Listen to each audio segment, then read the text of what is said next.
क्षणोक्षणाहाची करावा विचार,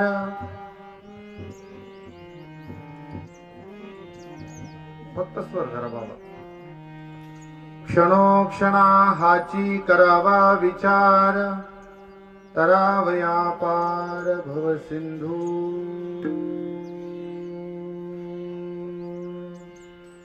नाशिवंत देह जाणार सक,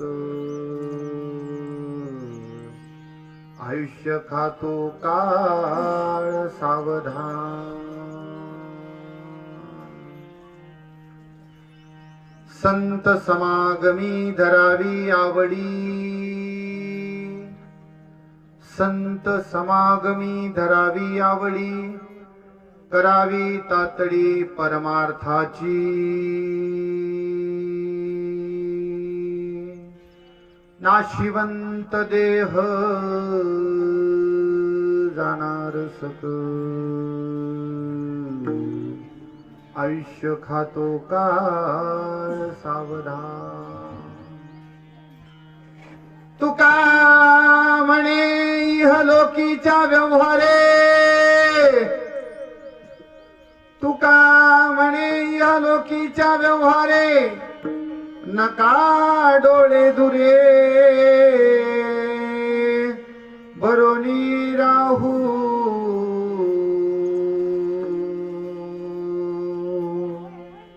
नाशिवंत देह जाणार सक, आयुष्य खातो काळ सावधान. विचार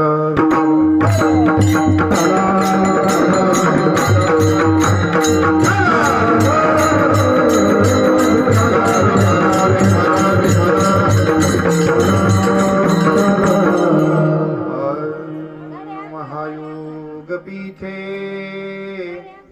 तटे भीमरथ्या, वरं पुंडरीकाय दातुं मुनीन्द्रे समागत्य तिष्ठन्. तमानन्दकन्दं परब्रह्मलिंगं भजे पांडुरंगं. पांडुरंगा करू प्रथम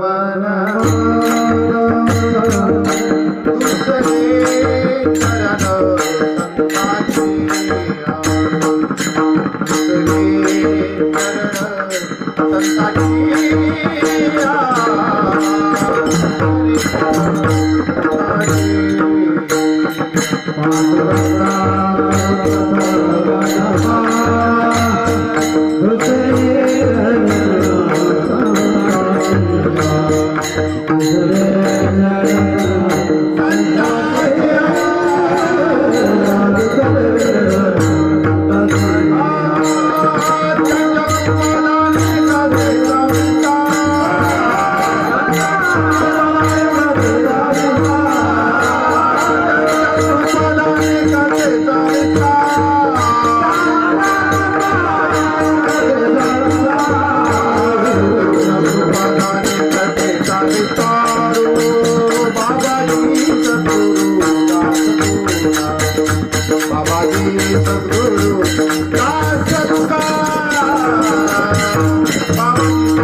पांडुरंगा करू प्रथम नमन, पांडुरंगा करू प्रथम नमन.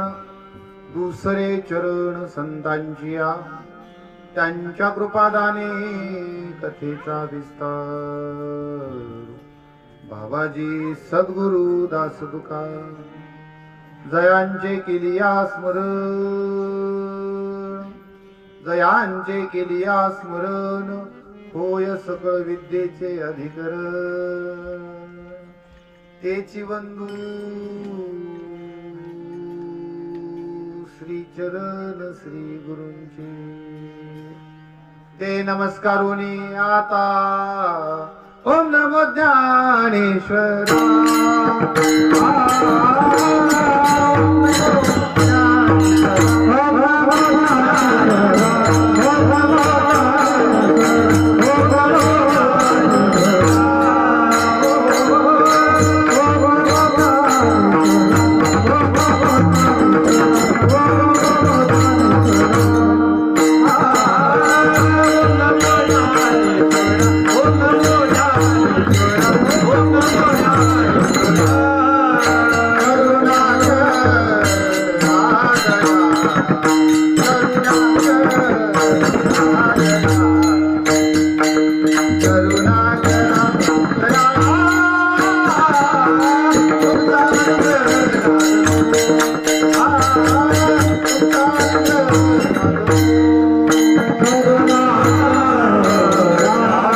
ओम नमो ज्ञानेश्वरा ओम नमो ज्ञानेश्वरा करुणा करा दयाळा तुमचा अनुग्रह लाधलो पावन झालो चराचरी ब्रह्मानंदम परम सुखदम केवलम ज्ञानमूर्ती द्वंद्वातीतं गगन सदृशं तत्त्वमस्यादिलक्ष्यम्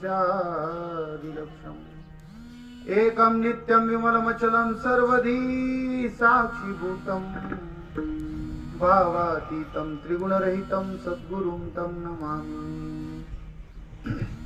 ओम रक्तांग रक्तवर्ण पद्मनेत्र सुहास्य वदनं कंठाटोपी च माला दंड कमंडलुधर कट्यांकर रक्षक त्रैगुण्यरे त्रैलोक्यपालक विश्वनायक भक्तवत्सल कलियुगे श्री स्वामी समर्थ पाही माम क्षणोक्षणी हाची करावा विचार क्षणोक्षणी हाची करावा विचार तरावया पार भव सिंधू नाशिवंत देह जाणार सकळ आयुष्य खातो काळ सावधान विठाला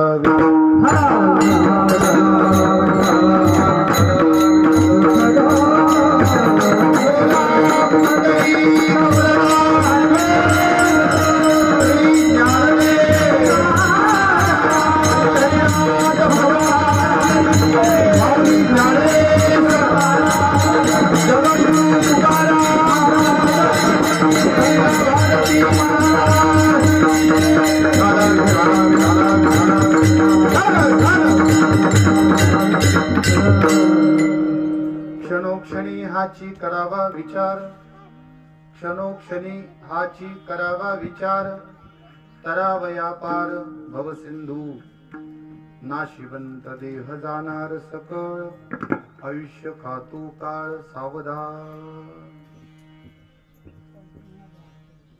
रुक्मिणी प्राण संजीवन पंढरीश पांडुरंग परमात्म्याच्या असीम अगाध कृपेद्वारा मुक्त कैवल्य तेजोनिधी ज्ञानियांचे राजे साधकांचे मायबाप अनाथांची माय विश्वमाऊली श्री ज्ञानोबाराय जगाचा संसार सुखाचा करण्यासाठी ज्या साधून स्वतःच्या संसारावर तुळशी पत्र ठेवलं जळोनी संसार बैसुरंगणी असे दिहू गावचे सुप्रसिद्ध साधू गाठ्याचे निर्माते जगद्गुरु संत श्रेष्ठ तुकोबाराय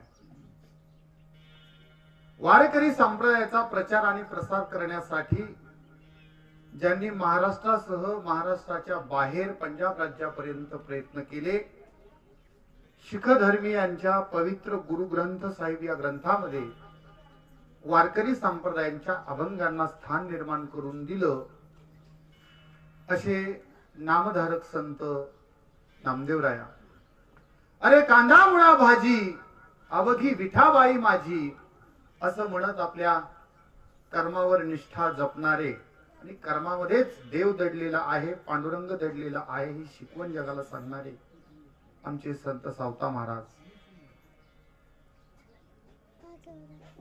पांडुरंगालाही शिव्या देण्याचा अधिकार जिला प्राप्त झाला आणि जिच्या शिव्या अभंग बनल्या, अशी नामदेव महाराजांच्या घरची दासी, पांडुरंगाची लाडकी भक्त संत श्रेष्ठ जनाबाई, विषेच्या पोटी जन्माला येऊन पांडुरंगाच्या चरणी आपलं जीवन समर्पित करणारी कान्होपात्रा. आम्ही वारीक वारीक हजामत करू बारीक बारीक या अभंगाच्या माध्यमातून कर्मनिष्ठा जागवणारे, जपणारे आणि संदेश देणारे संत सेनानाभी महाराज सोनार समाजामध्ये जन्माला आलेले, सुरुवातीला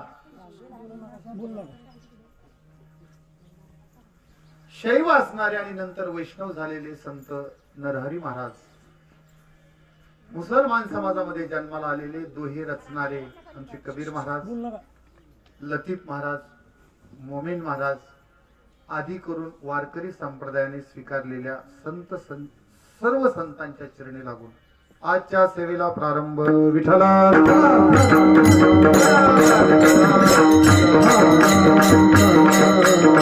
प्रस्तुत प्राप्त प्रसंगी प्राप्त स्थळी कीर्तनरूपी हरिसेवेला निवडलेला अभंग मंडपामधील आणि मंडपाबाहेरच्या सर्वांच्या पाठातला आहे, परिचयाचा आहे. आपण सर्वांनी हा अभंग अनेक वेळा ऐकलेला आहे. जीवनाची सार्थकता सांगणारा अभंग आहे. अत्यंत साधा, सोपा, सरळ मानवी जीवन काय आहे आणि माणसानं कसं जगावं आणि कसं मरावं, जन्म आणि मृत्यूच्या मधलं जे अंतर आहे ते कसं नेमकं जगावं याची मीमांसा करणारा अभंग आहे. विठ्ठला ज्या कारणार्थ कार्यक्रम आहे त्याचा परिहार देणं अत्यंत महत्वाचं आहे. आज आपल्या मौजे कोळवाडी या गावामध्ये यादव परिवारातील एक आजी, स्वर्गीय कैलासवासी सईबाई नरसू यादव यांचं 1 वर्षापूर्वी दुःखद निधन झालं. ज्याला जन्म आहे त्याला मृत्यू आहे, हे अटळ सत्य आहे. तुमचं काय, आपलं काय, माझं काय, हे सगळं सारखंच होणार आहे. माझ्याही कार्यक्रमाला असंच कोणाचं तरी कीर्तन राहणार आहे पांडुरंग महाराज. त्याच्यामध्ये काही नाही. वय झाल्याच्या नंतर जाणं हे जावंच लागणार आहे. असं 1 वर्षापूर्वी या यादव परिवारामध्ये ज्यांचं दुःखद निधन झालं, ज्या निघून गेल्या आपल्यामधून, त्या असणाऱ्या सईबाई, स्वर्गीय सईबाई यांच्या वर्षाच्या नंतर वर्ष श्राद्धाच्या कार्यक्रमाच्या निमित्तानं उपस्थित सगळे सोयरे, आप्तेष्ट, इष्ट, मित्र, बंधू, नातेवाईक, वारकरी, सर्व परिवार, यादव परिवाराचे सर्व स्नेही, आजूबाजूच्या खेड्यातून आलेले सर्वजण, त्यांचे असणारे चिरंजीव श्री रावसाहेब नरसुगीते आणि अर्जुन नरसुगीते, सॉरी यादव, तिकडे आमच्याकडे त्यांचं नाव योगायोगाने बसले, यादव, या दोघा बंधूंनी आपल्या मातेच्या स्मरणामध्ये आपल्या दारामध्ये अशा पद्धतीचा हरिनाम कीर्तन सोहळा आयोजित केला. उद्देश असा आहे की त्यांच्या आत्म्याला चिर शांती लाभावी, 4 माणसं आपल्या दारामध्ये अन्नदानाची सेवा व्हावी आणि वर्ष पूर्तीच्या नंतर त्यांची आठवण आमच्या मनामध्ये कायम स्मरणामध्ये आहे, ही जाणीव आम्हाला व्हावी, या उद्देशानं या ठिकाणी आयोजित केलेला हा सोहळा. विठ्ठला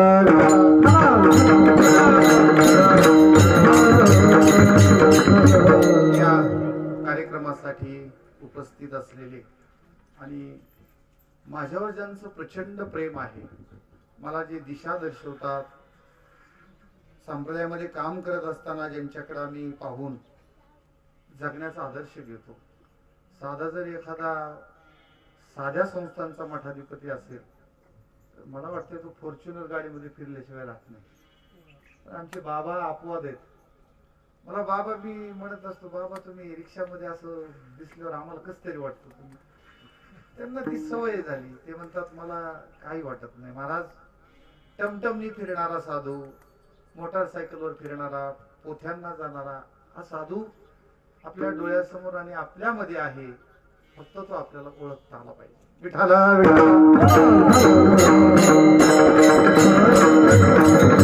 पुरेश्वर संस्थान, जे की तपोनिधी गंगा भारती महाराजांच्या तपानं पवित्र झालेली ही भूमी आहे. त्या तपोभूमी असणारी मोरेश्वर संस्थानचे प्रमुख आमचे मार्गदर्शक श्री हरिभक्ती परायण, ज्यांचे आशीर्वाद आम्हाला नेहमी लाभतात, असे आमचे हरिहर बाबा माझ्या कीर्तनाला जवळजून उपस्थित आहेत. ज्यांच्यामुळं तुमच्या भेटीचा योग आहे ते माझे परम मित्र, जिवलग मित्र, वारकरी संप्रदायातील सहकारी. नेहमी तुळशीदास महाराजांचं मला फार मोठं सहकार्य असतं. असे आमचे बंधुतुल्य मित्र श्री हरिभक्ती परायण तुळशीदास महाराज शिंदे, या कार्यक्रमासाठी आवर्जून उपस्थित असलेले माझे सहकारी मित्र, वारकरी संप्रदायातील सहकारी श्री हरिभक्ती परायण गायनाचार्य अभिमान महाराज ढाकणे, श्री हरिभक्ती परायण आपल्या गावचं कोळवाडीचं वैभव, आणि ज्यांचं आम्हाला फार मोठं सहकार्य असतं असे जे योगेश महाराज जोगदण. आज दोन्ही जोडी उपस्थित असल्यामुळे मला फार आनंद वाटला. योगेश महाराजांचे वडीलही योगायोगाने जोगदण मामा उपस्थित आहेत, ज्यांच्याकडे पाहिल्यानंतर आम्हाला पांडुरंगाची आठवण होते. असे आमचे परम आदरणीय श्री हरिभक्ती परायण पांडुरंग महाराज रांजवन. आधी करून मला वाटते आता कोलरवाडी, त्याच्यानंतर कोळवाडी, पाली या परिसरातील माझ्या परिचयाची जरी नसली तरी तुमच्या परिचयाचा मी आहे. आमचे सोमीनाथ महाराज, त्यांच्याच घरचा कार्यक्रम आहे. यांची या सगळ्यांची नेहमी भेट होत असते, संबंध कुठेतरी संपर्क असतो. चांगली साऊंड सिस्टीम दिल्याबद्दल साऊंड सिस्टीम वाल्याचे धन्यवाद. तुम्हा सर्व आप्तेष्ट, नातेवाईक, इष्ट मित्र, माझ्याबरोबर बिडून आलेले आमचे कळके महाराज, आता ते महाराजच आहेत, पोथीचा अर्थ फार गोड सांगतात, असे आमचे मार्गदर्शक कळके महाराज, आदी करून अनेक जण उपस्थित आहेत. तुम्हा सगळ्यांच्या बद्दल माझ्या अंतःकरणामध्ये फार प्रेम आहे. पण उशीर झालेला आहे, कार्यक्रमावर यायचे आपल्याला. यथामती यथा चिंतन तासाभरामध्ये आपल्याला करायचं. विठाला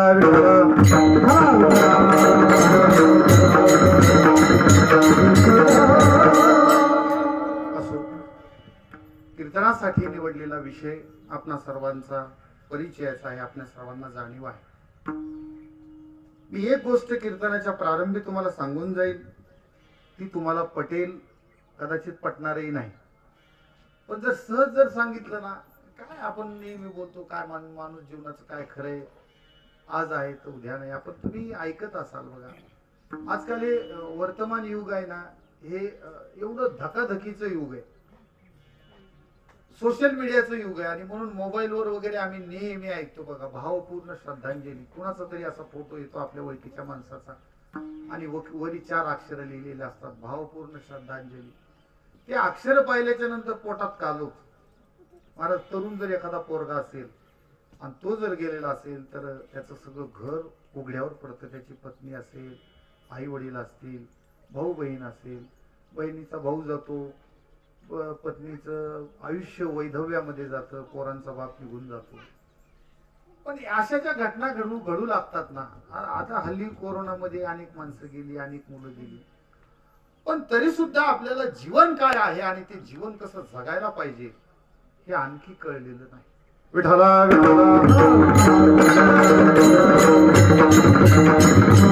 जगद्गुरु तुकोबरायांनी अभंगाच्या गाथ्यामध्ये अनेक प्रकरण लिहिले. जसं नामपर प्रकरण आहे, संतपर प्रकरण आहे, काकड्याचं प्रकरण आहे, निर्व्याणाचं प्रकरण आहे. आम्ही जातो आमुच्या गावा, आमुचा राम राम घ्यावा, वाड वेळ झाला उभा पांडुरंग, नाही का, पांडुरंग माझी वाट बघतोय, आम्ही आता जातो. ही सगळी निर्याणीची जे प्रकरण अभंग आहेत, नाटाची प्रकरण आहेत. या सगळ्याचा सार असा आहे की मानवी जीवन हे पाण्यामधल्या बुडबुड्यासारखं क्षणभर आहे. जोपर्यंत आपण आहोत तोपर्यंतच आहोत, जीवन अशी काही संधी देत नाही. अशी जर संधी असती किंवा मला जर कळून आलं की मला जायचंय, मग मी सगळे नातेवाईकाकडे जाईल, त्यांची भेट घेईल, येतोच बरं का आम्ही, आता आमचं जायचंय, आता आम्हाला बोलवलंय असं. हे फक्त तुकोबारायांना कळलं होतं. आणि तुकोबारायला कळल्यामुळे त्यांनी त्यांच्या पत्नीला सांगितलं, आवले उरक लवकर, अरे पांडुरंग उभा राहिलाय, आपल्याला जायचंय. पण आवलीचं प्रेम त्या म्हशीवर होत. तुमचं आणि आमचं प्रेम म्हशीवरच आहे. दुधावाला गाव आहे काही, आमचं दुधावाला गाव आहे. माणसं गावाला पण जात नाही. तो गावाला जरी गेले तरी म्हणजे म्हैस हातावर धार देणार नाही, रातच्याला मुक्कामाला परत गावाकडे. म्हणजे तसं आवलीचं प्रेम त्या म्हशीवर होतं, घरदारावर होतं, पोरा बाळावर होतं. पण आवलीनं सांगितलं, महाराज अहो तुमचं काय दररोज उठता, भांडाऱ्या डोंगरावर जाता, गोराड्या डोंगरावर जाता, त्या याच्या काठावरती जाऊन बसता, तुम्हाला काय आहे म्हणे, तुम्ही दररोज काहीतरी बडबड बडबड करीत असता. पांडुरंग आला आणि अमुक झालं. मला मात्र प्रपंच करायचा आहे, माझ्यावर जबाबदाऱ्या, मला यायचं नाही, तुम्हाला जायचं तर जा.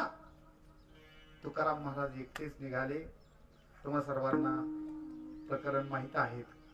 आणि सदेह वैकुंठाला तुकाराम महाराज एकटे निघून गेले. अर्थात जातानाच किंवा जाण्याच्या पूर्वी 4092 अभंगाचा गाथा तुमच्या आमच्यासाठी तुकोबाऱ्यांनी लिहिला. हा अभंग गाथा म्हणजे माणसाने या जन्म आणि मृत्यूच्या मध्ये वागायचं कसं, कसं राहायचं हे सांगणार नवनीत आहे, गाईड आहे, मार्गदर्शक आहे. विठाला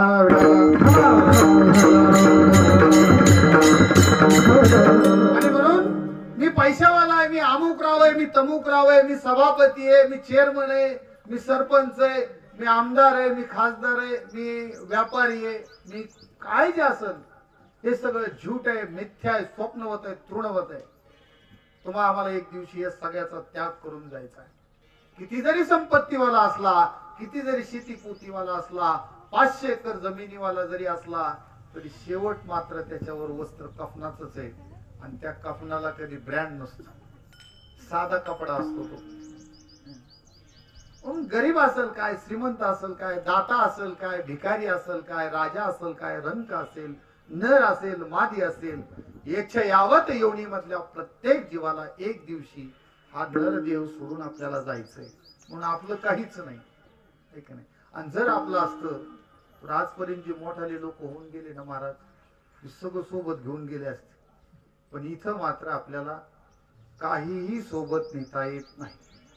मनुष्य जन्मच मुळामध्ये दुर्लभ आहे. बघा, तुम्हाला सोपं कळेल, पचेल, रुचेल, समजेल अशा पद्धतीचं मी कीर्तन करणार आहे. अगदी माझं कमी वेळ कीर्तन आहे, तुम्हाला पटन अशा पद्धतीनं. विठाला विठाला.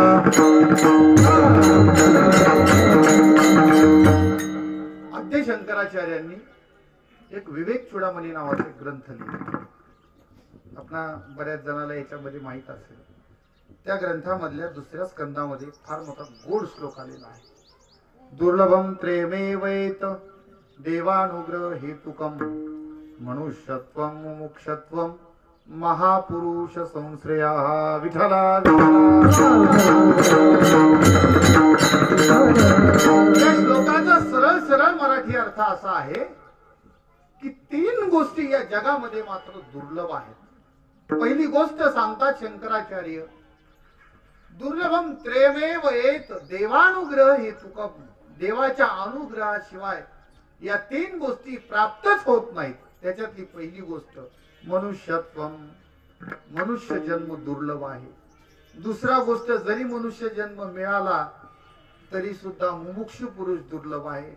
आणि तिसरी गोष्ट मनुष्यत्वम मुमुक्षत्वम महापुरुष संश्रया. विठला विठला.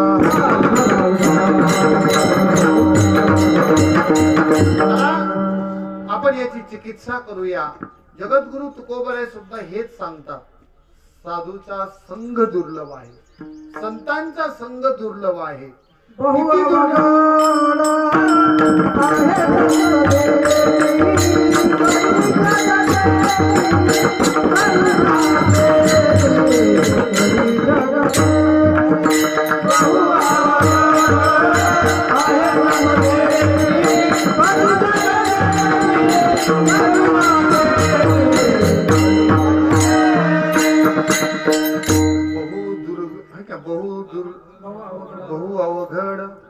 आहे संत भेटी परी जग जेठी कृपा केली. महाराज त्याच्या कृपेशिवाय बघा संतांचं शंकराचार्याने तुकोबरायचं साम्य किती येतं बघा. अवघड आहे पण अवघड जरी असलं तरी अशक्य मात्र नाही बरं का. दोन गोष्टी आहेत, अवघड असतं पण अशक्य मात्र नसतं, शक्य. मग त्याच्यासाठी जगजेठीची कृपा असायला पाहिजे. जग म्हणजे विश्व आणि जेठी म्हणजे मालक. जेठ जेठानी आपण म्हणतो का नाही, जेठ जेठ म्हणजे मोठा श्रेष्ठ. आणि या ईश्वराची कृपा असल्याच्या नंतर काही बी होऊ शकतं महाराज. आपण म्हणतो की नाही, त्याची जर कृपा असली तर पंगुम लंगयते गिरीम. पांगळा माणूस महाराज काय करू शकतो, पर्वत चढू शकतो महाराज, नुसता चढू शकत नाही. एखादा डोंगर चढू शकतो पण त्याची कृपा असायला पाहिजे. मुकम करोती वाचालम. मुका जर असला ना महाराज, मुका ज्याला बोलता येत नाही, त्या न बोलता येणाऱ्याला त्याची जर कृपा असली तर मुका बोलू शकतो. बोलू शकत नाही याच्यात नवल नाही महाराज, तो शास्त्र चर्चा करू शकतो. विठ्ठला म्हणून त्याची जर कृपा असली तर मुकम करोती वाचालम. पंगुम लंग येते गिरीम. लंग येते म्हणजे चढणे. पांगळा माणूस डोंगर चढू शकतो, मुका माणूस महाराज बोलू शकतो, फक्त त्याची कृपा असली पाहिजे. म्हणून परिया जगजेठी कृपा केली. संतांची भेट बहु अवघड आहे संत भेटी. फार अवघड आहे महाराज, नुसती अवघड नाही म्हणले तुकाराम. तुकाराम महाराज नुसतं अवघड आहे का, नाही, बहु अवघड, फार अवघड हो महाराज. पण संतांची जर महाराज देवाची कृपा असेल तर मात्र ही गोष्ट काही अवघड जाणार नाही. असो, शंकराचार्यांनी 3 गोष्टी दुर्लभ सांगितल्या, त्याच्यामधली ही गोष्ट दुर्लभ आहे की साधू संतांची भेट. तुम्ही कोळवाडीकर, पालीकर, एक नाही, हा जो परिसर आहे ना, हा खरंच भाग्यवान परिसर आहे.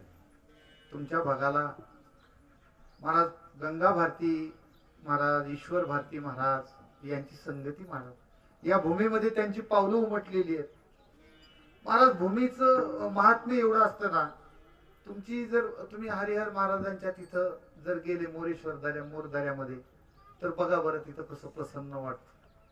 तिथला तो परिसर, तिथला तो डोंगर, तिथलं ते वातावरण. मी लॉकडाऊन मध्ये 1-2 वेळेस गेलो, मला तिथून बाहेर येऊ वाटत नव्हतं. काय कारण आहे बरं? काही ठिकाणी आपल्याला आपण म्हणतो उचलून फेकीते, ओ महाराज जमीन उचलून फेकीते, उभाच राहू वाटत नाही. खात्याच्या दारात बघा बरं कसं होतं आपल्यासारख्या. तुम्ही नुसतं जाऊन बघा, तिथं नुसतं तिकडं बघितलं तरी माणसाला कस तरी होत. जागेचं महात्म्य असतं. आणि एखाद्या साधूच्या भूमीमध्ये, साधूची पावलं ज्या भूमीमध्ये उमटलेली आहेत, ज्यांच्या पदस्पर्शाने ती भूमी पवित्र झालेली आहे. संत रज, चरणाची रज, नुसतं चरणाची रज जरी लागली तरी महाराज त्या रजाची किती मोठी किंमत आहे. वासनेचे बीज जळणी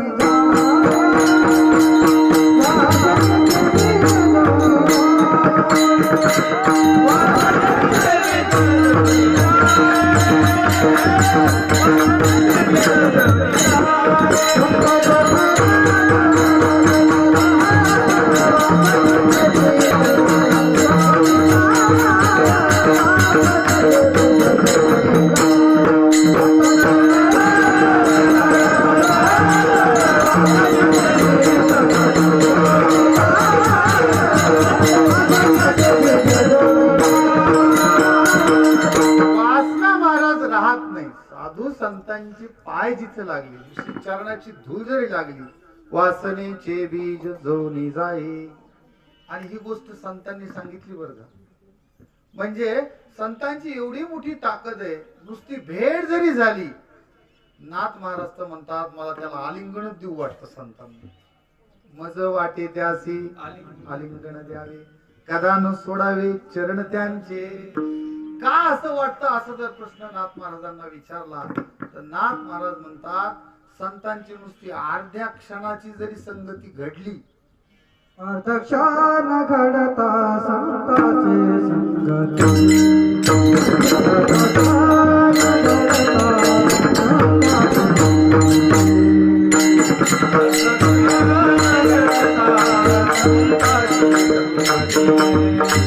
अर्धक्षण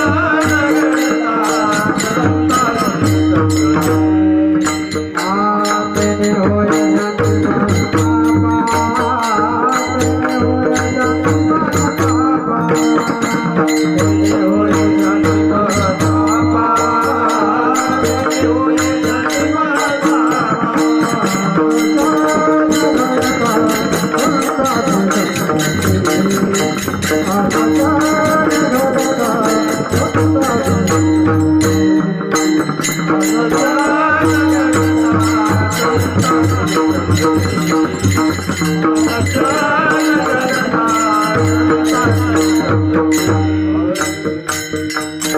अर्धाक्षण घडता संतांची संगती तेने होय शांती महत पापा.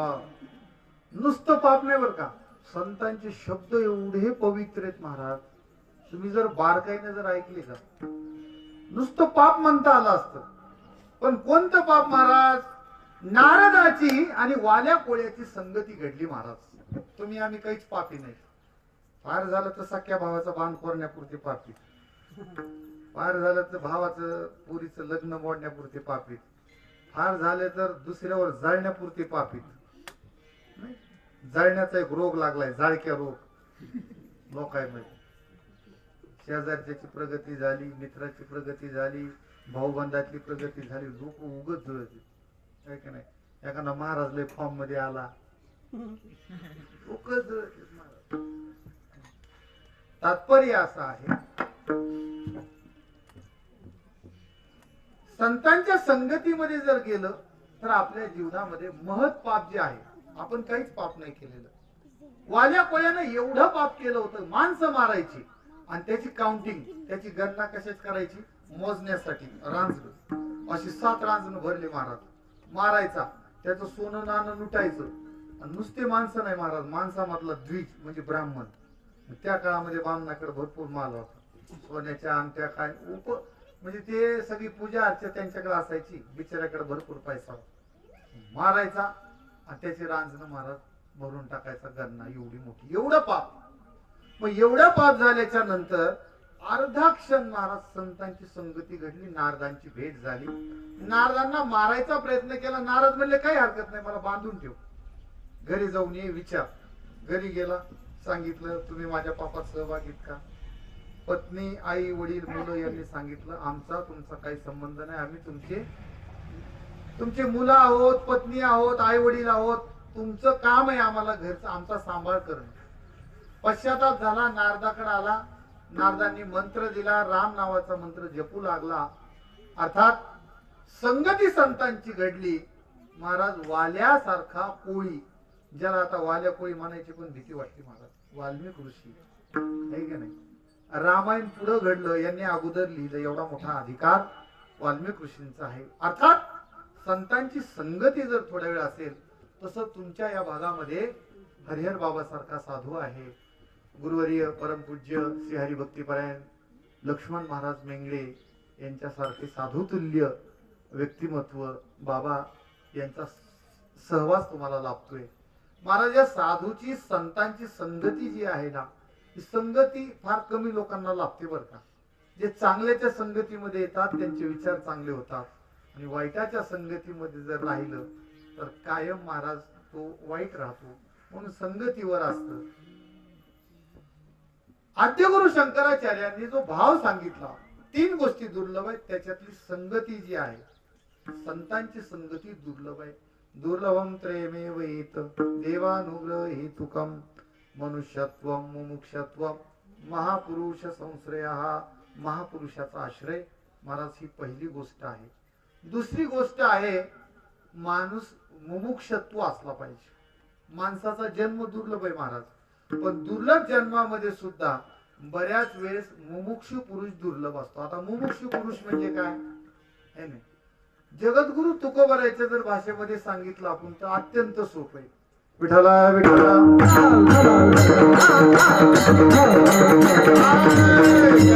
उद्धार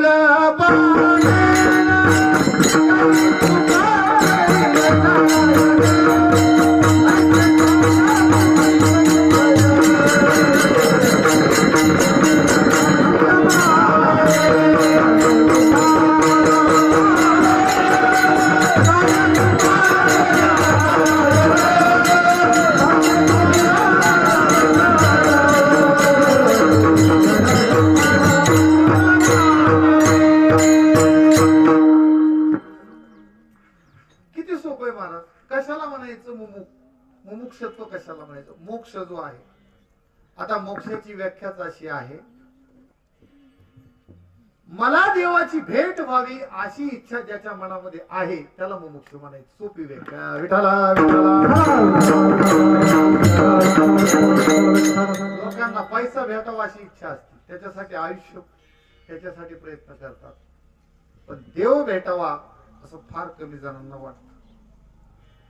कीर्तन करतो म्हणजे देव भेटावा म्हणून नाही, प्रपंच चालतोय ना, पैसे येतात ना, पण देव भेटावा याच्यासाठी ज्यांनी संपूर्ण आयुष्य घातलेलं आहे ना महाराज, त्यांना खऱ्या अर्थानं मुमुक्ष म्हणायचं. आणि मुमुक्ष ही अवस्था ही काही वडापाव खाऊन रस्त्यावरचे कंस खाऊन नसती मिळत महाराज. याच्यासाठी शरीराची सर्व अवस्थेनं महाराज भगवंताकडे लक्ष लावावं लागतं. तनु मनो जीवे चरणासी लागावे, अगर्वता करावे, दास्य सकळ. विठला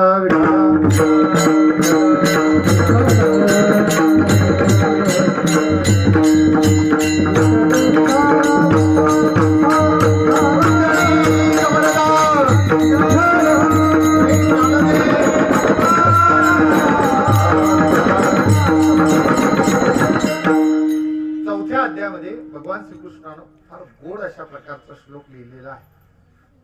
गुरुची सेवा करा आणि गुरुच्या सेवेमधून तुम्ही ज्ञान प्राप्त करा. अर्थात ज्ञान कुठेही प्राप्त होत नसतं, आणि ज्ञान देणारा कोणी. एखाद्या महात्म्याकडे गेलो, मी जर म्हणलो द्या मला ज्ञान, कस काय देत नाहीत तुम्ही, हा मला ज्ञान द्या, मला ज्ञान मिळत नसतं त्याच्याकडून. माऊलीने हेच तर सांगितलं, मग तुम्हाला जर त्यांच्याकडून ज्ञान प्राप्त करायचं असलं तर पहिल्यांदा तुम्हाला सेवा करावी लागेल. बर, सेवा करायला गेले नुसतं तोंडाने सेवा, मनात जर एक नाही म्हणतात ना ते मुंह में रामन बगल में छुरी, तसं नाही जमत. संतांची सेवा करण्यासाठी, साधूची सेवा करण्यासाठी तन मन आणि प्राण एक वटून त्यांची सेवा करावी लागते. हीच ओवी माऊलीची. तनु मनु जीवे चरणासी लागावे, अगर्वता करावे. अगर्वता, मी अमुक रावय, मी तमुक रावय, आहे की नाही, मी खूप ज्ञानी आहे, असं जर असला तर महाराज त्याला ज्ञान प्राप्त होत नाही. म्हणून माऊली भगवान श्रीकृष्ण सांगतात, तद्विद्धी प्रणिपातेन परिप्रश्नेन सेवया उपदेक्षन्ति ते ज्ञानम ज्ञानेन तत्वदर्शिनः. विठला विठला.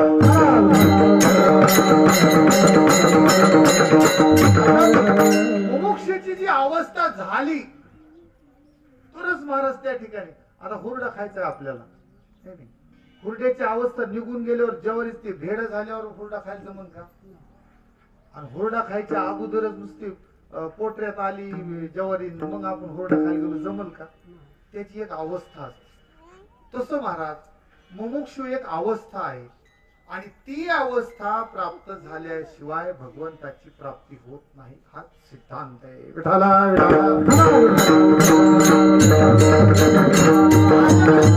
खूप पैसा आहे महाराज, मला देवाची प्राप्ती करायची खूप इच्छा आहे, म्हणून मी जर एखाद्या साधूकडे गेलो आणि त्याला जर दमदाटी केली, मी तुम्हाला पैसे देतो, मी तुम्हाला अमुक करतो, मला फक्त ज्ञान सांगा, काही मी उद्धार पावेन, मला त्या देवाची भेट पाहिजे, मला ओळख करून द्या, मी कोण आहे.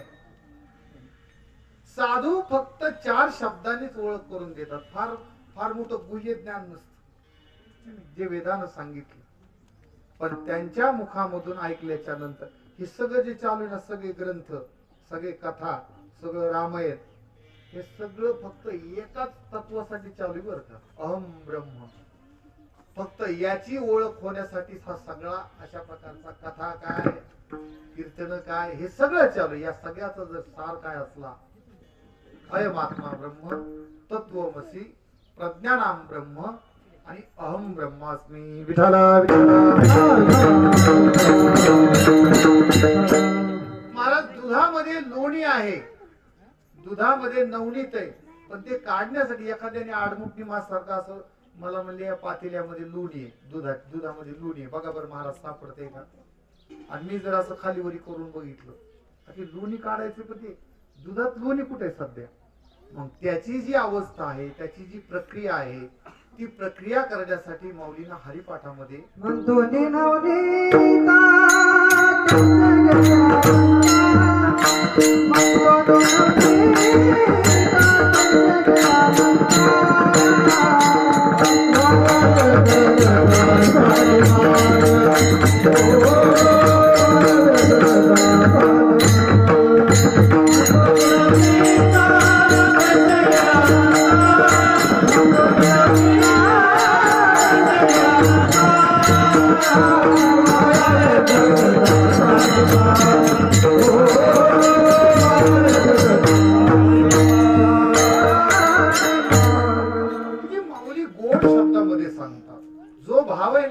एवढा आटापिटा करण्यासाठी यजनन, याजनन, भजनन, कीर्तनन, योग या किती करतात लोक. कुणी एका पायावर उभा राहते, कुणी तिकडे बर्फाच्या असणाऱ्या हिमालयामध्ये स्वतःच्या शरीराला पीडा करते, त्रास देते. काही महात्मे तर मौन धारण करतायत, कित्येक वर्ष कोणी उपवास करतायत. त्या भगवंताच्या प्राप्तीसाठी किती आटापिटा चालू महाराज.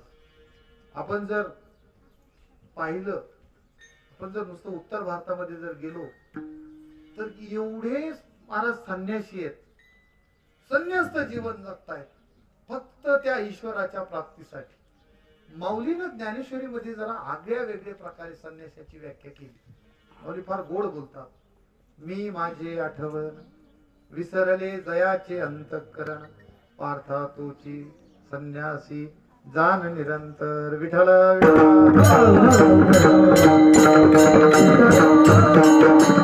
सगळं कशासाठी आहे? तीर्थयात्रा कशासाठी आहे? देवाची प्राप्ती. नामस्मरण कशासाठी आहे? देवाची प्राप्ती. भजन कीर्तन कशासाठी आहे? देवाची प्राप्ती.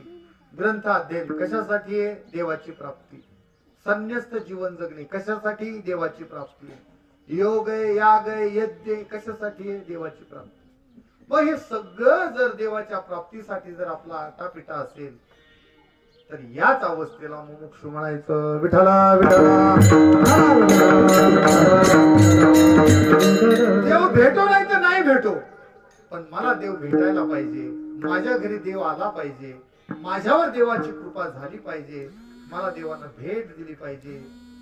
ही नुसती इच्छा जरी मनात बाळगली तर या इच्छेला सदवासना म्हणतात, सदाशा म्हणतात. आणि ही सदाशा ज्याच्या अंतःकरणामध्ये असते त्याला महाराज मोक्ष म्हणतात. शंकराचार्यांनी सांगितलेले दोन प्रकार इथं संपतायत. पहिलं साधूची संगती, अर्थात तीन गोष्टी दुर्लभ सांगितल्या. मुमुक्षत्व, महापुरुष संश्रयची जी आहे ती मनुष्याचा जन्म. विठाला जप करायचाय, तप करायचंय, तीर्थयात्रा करायच्या, ग्रंथ अध्ययन करायचंय, योग करायचंय, अनुष्ठान करायचंय, सगळं जरी करायचं असलं, मनुष्य जन्म जर नसला तर काहीच उपयोग नाही. तुम्ही असं कधी बघितलं का? एखादा पोपट समाधीला बसलाय, एखादा बगळा समाधीला बसलाय, वाटतो तो समाधी असल्यासारखा. तो मासा दिसण्यापुरता फक्त त्याची समाधी असते. मासा दिसला की त्याची समाधी भंग पावते.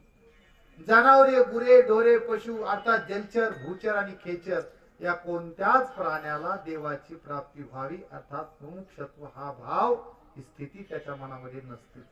फक्त एकच योनी आहे की ज्या योनीमध्ये मात्र आपल्याला भजन करता येतं, कीर्तन करता येतं, ग्रंथाध्ययन करता येतं, कीर्तनामध्ये नाचता येतं, प्रवचन करता येतात, भगवंताच्या कथा करता येतात, अष्टांग योग मार्ग धारण करता येतो. कोणत्याही पद्धतीने भगवंताची प्राप्ती होते. पण महाराज हा मनुष्य जन्म सगळ्यात दुर्लभ आहे. किती दुर्लभ आहे महाराज, काय सांगू महाराज, किती दुर्लभ आहे. एखादा कावळा हातामध्ये सापडावा ना तेवढा पावला हा देहा कागटाली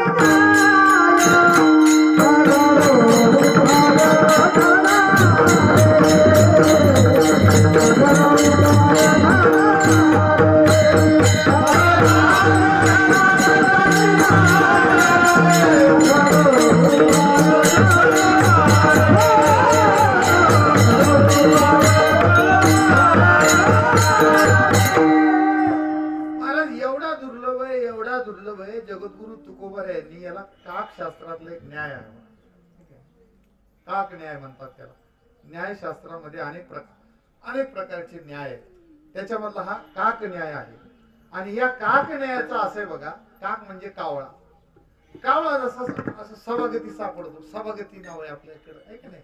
अचानक सहज एक अंध व्यक्ती नदीवर आंघोळ करायला गेला सकाळी सकाळी. कोळवाडी नगरीच्या, कोळवाडी नगर आपलं लांबचं तिकडचं काठवाडा बरे आमचं. काठवाड नगरीच्या राजाने घोषणा केली की राणी साहेबाला एक त्वचा विकार झालाय. पूर्वीच्या माणसाला अशा अंगाला विकार व्हायचे बघा. हे दिवी नावाचा जो रोग आहे ना, हे दिवी म्हणजे काही ते बकऱ्याला, कोंबडी बकरी दिवीला कापली म्हणून राहत नव्हता. लोकांची अंधश्रद्धा होती. ती दिवी नावाचा म्हणजे आणखी काही असे वन आहेत बघा लोकांना, म्हाताऱ्या माणसाला. तर असा एक आजार झाला होता. आणि त्या आजारासाठी त्या वैद्याने सांगितलं की राणीला जो आजार झाला हा त्वचा विकार राहण्यासाठी कावळ्याचं रक्त लागते. आणि मग राजा तिथं काय कमी. राजाने आदेश दिला, आपल्या परिसरामधले जेवढे काही गाव आहेत तिथं दौंडी द्या आणि जेवढे कावळे सापडून मिळतील तेवढे कावळे विकत घ्या, ज्यांच्याकडे कावळे. आता एक अंध व्यक्ती आपला बिचारा नदीवर गेला होता. नदीवर कावळे असतात. नदीवर यांनी खाली बुडी मारली, वरती आला, सूर्यदेवाला अर्ध्य दिलं आणि आपलं सहज म्हणून आपली टाळी वाजवली. महादेवाची पूजा झाली तर तुळशीला फेरी मारल्यानंतर जसं स्त्रिया टाळी वाजवतात, आपलं सहज म्हणून सभागात त्यांनी टाळी वाजवली. टाळी वाजवली रे वाजवली, हातात त्याचे एक पक्षी सापडले. एकच झालं, टाळी तो पक्षी गाठायचा, हातात सापडला एक पक्षी. आता हा पक्षी कोणता आहे हे तपासण्यासाठी त्या पक्षाला त्याने असं दाबलं. लगेच त्याने कॉक केलं. त्याच्या लक्षात आला हा कावळा आहे. आणि मग आता कावळा म्हटल्यावर नुसता कावळा नव्हता आता तो. राजाने सांगितलं होतं एका कावळ्याचे 2 लाख रुपये पांडुरंग महाराज आपल्याला काही खिशातून द्यायचे नाही. 2 लाख रुपये आता ते होते. आणि त्या असणाऱ्या अंध माणसाला आशा लागली महाराज. आणि ते बघला त्याने असा दाबून धरला आणि ते नदीच्या काठावर फिरत असताना गणित लावू लागला ना कॅल्क्युलेटरवरच. एका कावळ्याचे 2 लाख, 5 कावळ्याचे 5 दुनी 10, 20 कावळ्याचे 20, असा त्याचा कोटीपर्यंत गणित गेलं महाराज. राजाला एवढे कावळे द्यायचे आणि तो मनातूनच खुश झाला, हसायच लागला एकटाच. एवढे पैसे आपल्याला मिळणार. गैरसमज झाला होता महाराज त्याचा. गैरसमज असा झाला होता की कावळं पकडणं किती सोपं आहे. नदीवर जायचं, कपडे काढायचे, ढवात उडी घ्यायची, वर यायचं, सूर्यदेवाला पाणी द्यायचं, अर्धे द्यायचं, टाळी वाजवायची. टाळी वाजवली रे वाजवली, हातात कावळा येतो. टाळी वाजवली काय होतं, हातात कावळा येतो. हा गैरसमज. आणि फिरत असताना राजाच्या माणसाने बघितलं एक अंध व्यक्ती आहे, त्याच्या बगलीमध्ये कावळा आहे. आवाज दिला, ओ मामा, तुम्हीच. थांबला. राजाची माणसं जवळ गेले. तुमच्या हातामध्ये काय वस्तू आहे माहिती का तुम्हाला? त्यांनी सांगितलं, हो कावळा आहे. अहो राजे साहेबांनी एका कावळ्याची 2 लाख रुपये किंमत ठरवली आहे. तुमच्याकडचा कावळा मला द्या. या कावळ्याला आम्ही घेणार आणि राजाच्या राणीला जो आजार झालेला आहे त्याच्यावर त्याचं औषध चालणार आहे. त्यानं सांगितलं काही हरकत नाही, तुम्हाला घ्यायचा तर खुशाल घ्या, पण मला कावळा द्यायचा 5 लाख रुपये. तुम्हाला घ्यायचा असला तर घ्या, नाही घेऊ नका.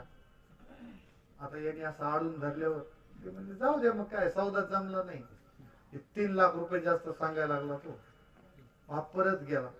आता मात्र याचा जो अंधविश्वास एवढा बळकट झाला होता.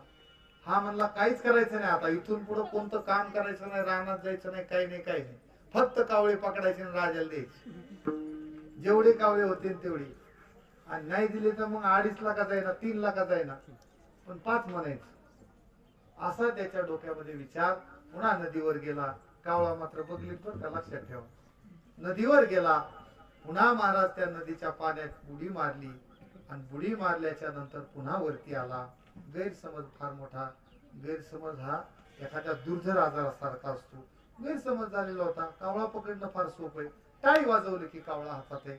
महाराज त्यानं टाळी वाजवण्यासाठी आपले दोन्ही हात वरती करण्याचा प्रयत्न केला. प्रयत्न करताच काय झालं हे सांगण्याची आवश्यकता नाही. विठाला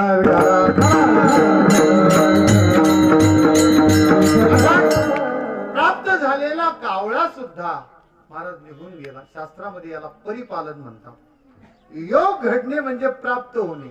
अप्राप्तस्य प्राप्त इति योग, आणि प्राप्तस्य परिपालन इति क्षेम. विठला विठला. आता बऱ्याच वेळेस आम्हाला संपत्ती जोडता येते महाराज, पण जोडलेली संपत्ती आम्हाला सांभाळता येत नाही, याला क्षेम म्हणायचं. आणि म्हणून प्राप्त झालेला कावळा 2 लाख रुपयाचा होता, पण गैरसमजामुळं आपल्याकडे मराठीमध्ये एक म्हण आहे बघा, हातचं गेलं पदरचं गेलं आणि हाती धुपाटणं आलं. विठाला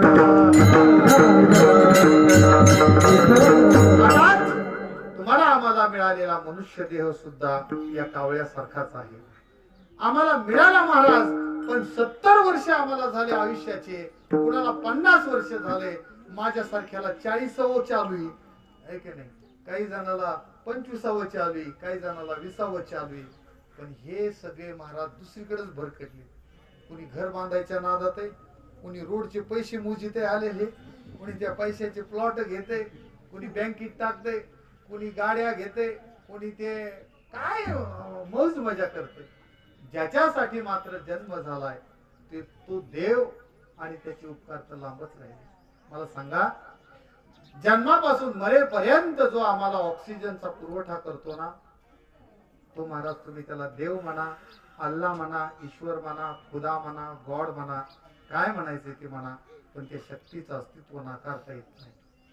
जन्मल्यापासून माणूस बघा, शेवटच्या ज्यावेळेस आहे की नाही ऑक्सिजन लावण्याची गरज पडते ना, कोरोनामध्ये बऱ्याच पेशंटला ऑक्सिजन लावला होता ना, त्यांना चांगलं माहिती बघा ऑक्सिजनची किंमत. एका सिलेंडरची किंमत 10 15 हजार रुपये किंमत आहे. आणि जर आपल्याला जन्मल्यापासून मरेपर्यंत जर प्रत्येक तासाला जर 4-5 हजार रुपये जर लागले असतील तर आपण जगलो असतो का? एक जमिनीमध्ये दाणा पेरला तर त्याला अनेक दाणे लागतात. देवाचा गुणाकार आपण 2 गुणिले 2 म्हणतो 4, पण देवाचा गुणाकार 2 गुणिले 2 लाखो. पसाभर की नाही, पायलीभर दाण्याचे 50 पोते होऊ शकतात. या शक्तीचं नाव आहे देव. विठाला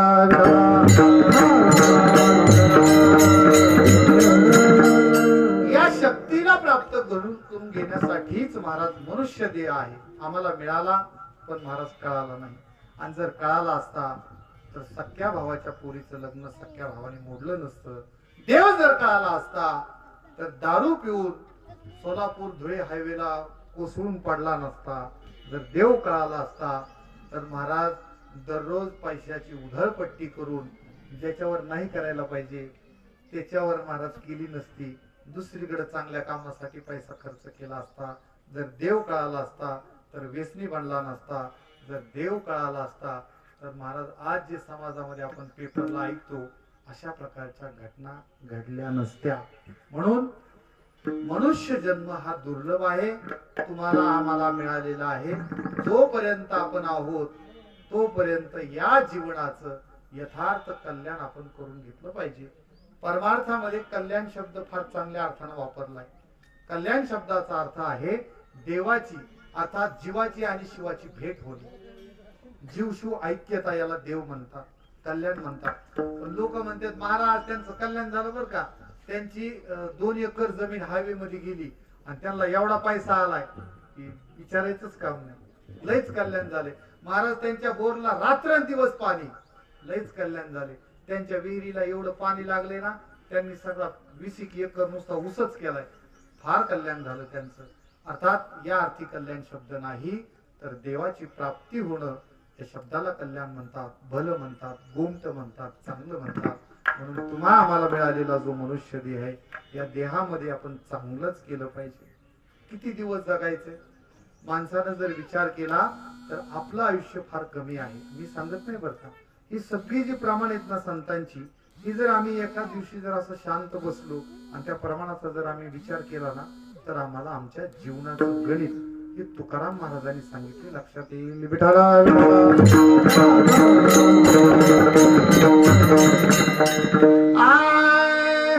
अल्प आयुष्य मानव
अल्प आयुष्य मानव देह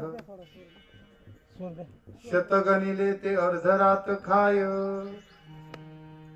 मध्ये बालत्व पीडा रोग क्षय काय भजनासी उरले ते पाहेगा.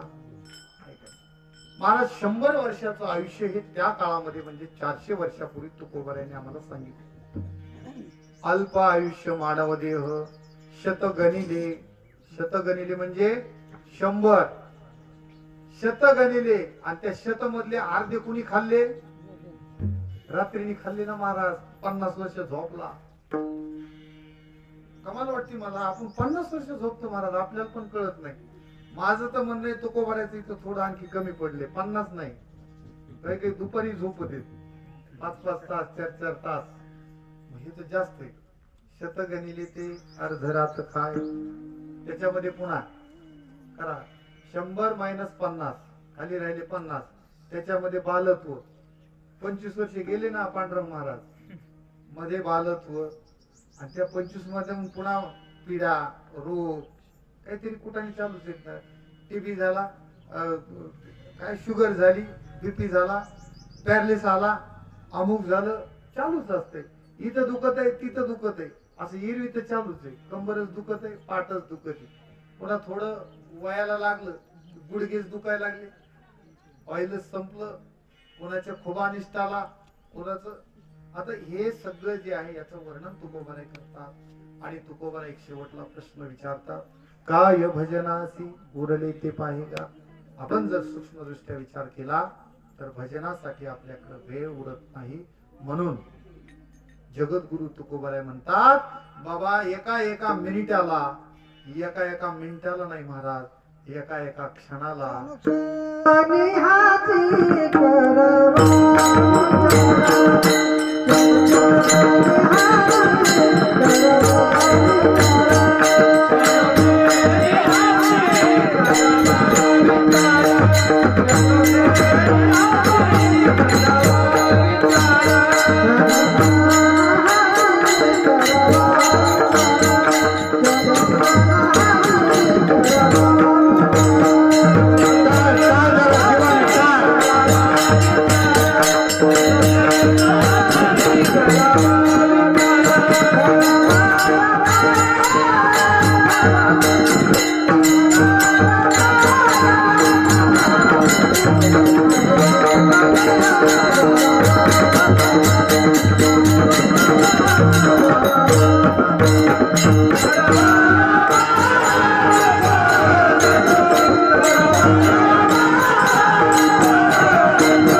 महाराज अल्प आयुष्य, मानव देवा अल्प आयुष्य. काय माणसाचं काय खरंय? आपण सहज म्हणतो का नाही, अहो आता होते इथून माझ्या समोर भेटून गेले, रोडला गेले, फाट्यावर गेले ना, आला रिक्षा आडवा, लागली धडक, पिढ्यापर्यंत नुसतं यद्गत्वा न निवर्तन्ते तद्धाम परमम.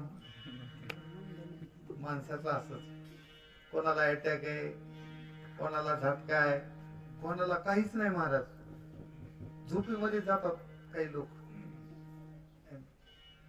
मला सांगा तुम्ही, आपण जर ह्याच्यावर जर खटला भरला देवावर, काही चूक नाही आमच्या माणसाची, भरता येईल का? काही काही एवढे सज्जन असतात बिचारे, कधी त्यांना कसली गोळी नाही, काही नाही, अचानकच. पण काय कारण आहे त्याचं? असं जर आपण कोणाला भांडायला गेलो, काय त्याचं काही दाद ना फिर्याद, ते कोर्ट काहीच दाखलच करून घेत नाही ना तुमची केस. असं हे कोर्ट आहे. म्हणून जोपर्यंत आपण आहोत तोपर्यंत एकमेकांशी चांगलं वागूया, चांगलं राहायला हवं. अल्प आयुष्य मानव देह शतगणिले. म्हणून तुम्ही काय करा बाबा, क्षणाक्षणाला फक्त हाच विचार करा, कोणता? नाशिवंत देह, जाणार सकळ, हे सगळं जाणार आहे. बायका, पोरं, घर दार, जमीन, बैल, आवडती म्हैस,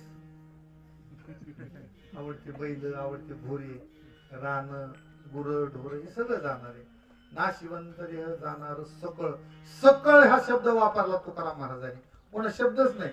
तुकाराम महाराजाला गेलं, अहो तुकाराम महाराजची पाठ राहिली ना आमची शिळी. तुकाराम महाराज म्हणजे एकदा सांगितलं ना तुला सकळ, पुन्हा विचारू नको.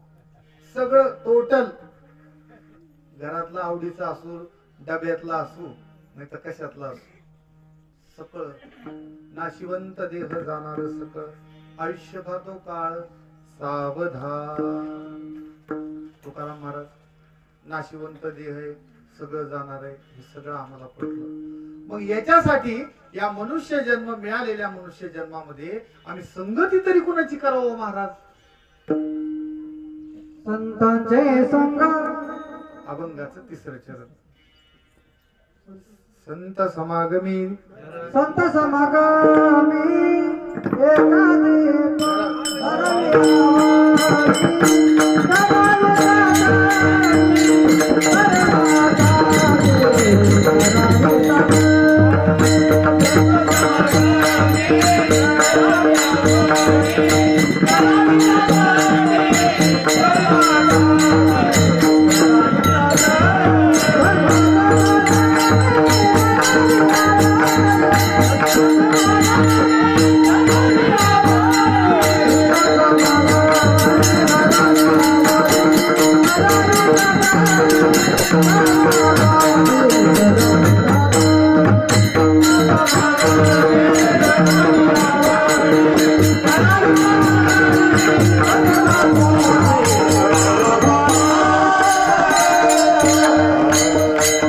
जगद्गुरु तुकोबर आहे. संत समागमी धरावी आवडी, करावी तातडी परमार्थाची. महाराज, या मनुष्य जन्मामध्ये तुम्हाला जर संगत धरायची असली तर फक्त संतांची संगती करा, आणि संतांची संगतीनच तुम्ही तरुण जाल. तुका म्हणे लोकीच्या व्यवहारे, तुका म्हणे लोकीच्या व्यवहारे, तुका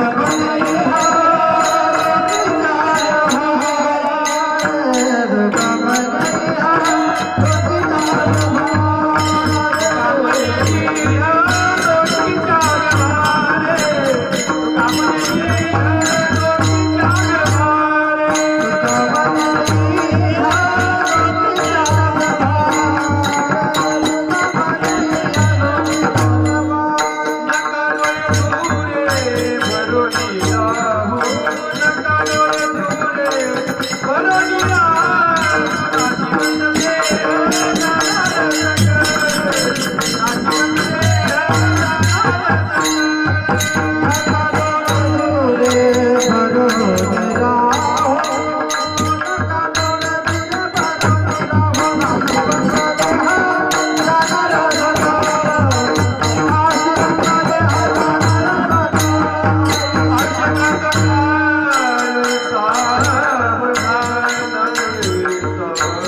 इहलोकीच्या व्यवहारे नका डोळे धुरे भरून राहू नाशिवंत देह जाणार सकळ आयुष्य खातो काळ सावधान.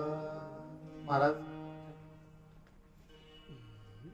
हे जे इहलोक आहे ना, बघा दोन लोक आहेत, या सगळ्याला इहलोक म्हणायचं. आणि जो स्वर्ग आहे, कैलास आहे, साकेत धाम, गोलोक धाम यांना परलोक म्हणायचं.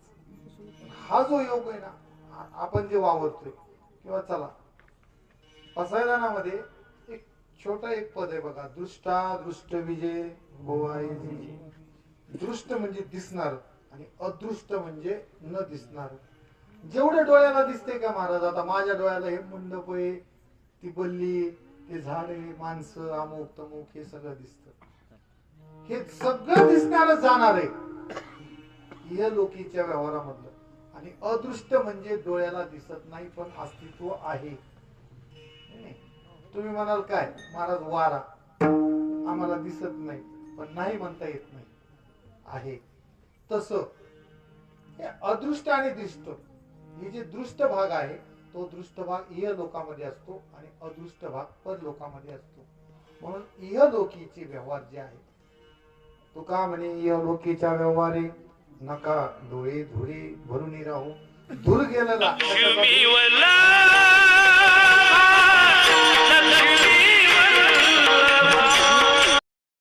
हे इहलोकीचे व्यवहार अहंकार करू नका.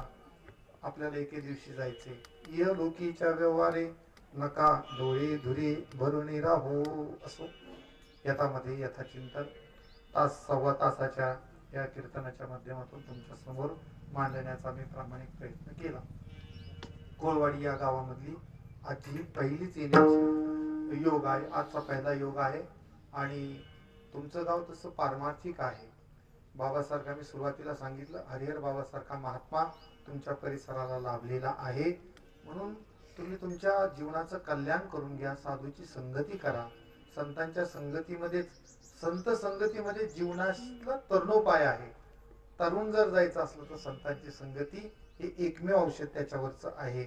आणि म्हणून तसं तुमचे मार्गदर्शक मित्र श्री हरिभक्तीपरायण तुळशीदास महाराज शिंदे, नवनिर्वाचित ग्रामपंचायत सदस्य, यांची आणि माझी बऱ्याच वेळेला भेट होते. नेहमी सांगत असतात, तुमच्या गावातली मला वाटते 3-4 मुलं जोगदन माऊलीकडं पंढरपूरला शिकतायत चांगल्या पद्धतीचं. परवा दिवशी माझी भेट झाली होती, माऊलींची आले होते कार्यक्रमाला, मुलं पण सोबत होते. चांगल्या पद्धतीची मुलांची तयारी आहे. अर्थात पुढची ही बीजारोपण आहे. पुढची जी पिढी आहे तुमच्या गावच्या पारमार्थिक वैभवाची उंची वाढवणारी ही पिढी काम करणार आहे. आणि म्हणून हे गाव तसं पारमार्थिक आहे. भविष्यामध्ये सुद्धा असंच चांगल्या पद्धतीनं काम करा. कीर्तन प्रवचन हे माणसाचं मन स्वच्छ करण्याचं, जशी गाडीला सर्व्हिसिंग असते ना महिन्याला 2 महिन्याला, तसं कीर्तन प्रवचन हे मनाची स्वच्छता करण्यासाठी, मनाला बळकटी आणण्यासाठी, मनामधले द्वेष, काम, क्रोधादी विकार, शब्द, स्पर्शादी पंचविषय मनातून घालवण्यासाठी आम्हाला कीर्तन श्रवण करायचे. असो या यादव परिवाराच्या स्वर्गीय सईबाई नरसू यादव यांचं मागच्या वर्षापूर्वी दुःखद निधन झालं. त्यांच्या वर्षश्राद्धाच्या निमित्तानं हा कार्यक्रम आहे. त्यांचे पुत्र रावसाहेब यादव आणि अर्जुन यादव यांनी अत्यंत चांगल्या पद्धतीचा कार्यक्रम या ठिकाणी घडून आणला. आमचे अभिमान महाराज ढाकणे आवर्जून उपस्थित राहिले. आमचे योगेश महाराज जोगदंड आवर्जून उपस्थित आहेत. ही सगळी मंडळी आहेत. बाबा आवर्जून उपस्थित पूर्ण कीर्तन माझं श्रवण केलं. बाबा मला अगदी माझ्यावर फार प्रेम करतात. सातत्यानं माझा आणि मोरेश्वर संस्थांचं फार ऋणानुबंध आहे. बाबांचा आणि माझा, बाबांच्या आशीर्वादामुळेच माझी आध्यात्मिक उन्नती आहे असं मी मानतो. बाबांचा परिचय नाही पण करून घेतला. हरिभक्तीपरायण चव्हाण महाराज आवर्जून उपस्थित आहेत. त्यांची अंतःकरणामधून ऋण व्यक्त करतो. आमच्या तुळशीदास महाराजांचे वडील ते सुद्धा उपस्थित आहेत. त्यांचे ऋण व्यक्त करतो. तुम्हा सर्वांच्या चरणी नतमस्तक होऊन अधिकचा वेळ न घेता याच ठिकाणी वाणीला पूर्णविराम. ज्ञानेश्वर ज्ञानराज माऊली तुकाराम